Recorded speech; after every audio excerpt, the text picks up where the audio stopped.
Ayan, tama na yan. Harvestin ko.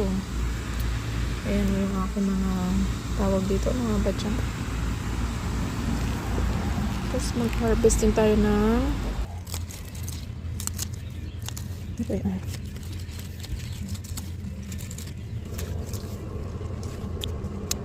Wala yung turog. Kung hindi lang magagod. Tingnan nyo siya. Ano yan? Red bird. I mean cardinals. Ayan, face to face tayo. Face to face. Ayan, kumakain siya dyan, oh. O sige, hayaan na natin siya. Shy type siya. Dito tayo sa ating niluluto. Ayan. Dahon ng onion na hinarvest ko sa garden. Ito naman, mga lettuce. Napapagod na akong kumain ng fresh lettuce. Kaya ilalagay natin mamaya. Pag luto na yung gulay.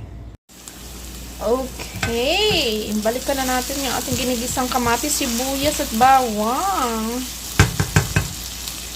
Sa parte na ito, ilagay na natin ang ating iniwa-iwa na watermelon. O, diba?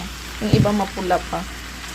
Pero yung mga puti ito yung mga ayaw natin kainin ng watermelon. Kasi nga hindi naman matamis na talaga. Ito na ang ating. Lalagyan natin ng tinapa. O, diba?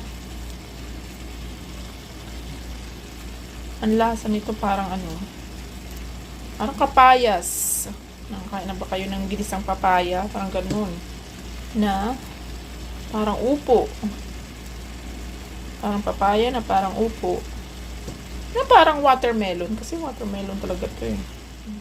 Charan! Ito na ang ating ginisang watermelon. Take note, ito yung hindi mo na kinakain na parte ng watermelon. Ito yung maputi na part. Hindi naman yung balat niya, pero yung mapula, kakainin mo. Kasi prutas yun. Itong maputi na parte, hindi mo kakainin yun kasi mapakla yun. Hindi naman yung matamis eh. Kaya, next time na itatapon nyo ang inyong mga balat ng watermelon, pwede nyo siyang igisa at gawing ulam. Pwede natin to. It's become high calories too. So, be mindful. Ayan. Dapat, hello mga abyan! Kakaiba na naman ang ating pagkain ngayong araw na ito. Ito ay ginisang watermelon. Yung puti ng watermelon, hindi yung pula. Ang sarap.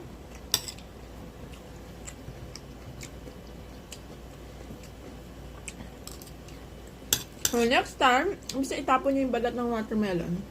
Gawin yung ulam. Masarap siya. Try nyo.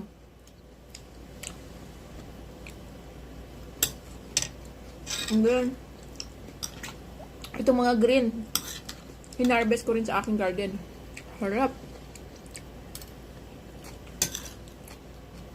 Itong watermelon, hinarvest ko sa grocery store.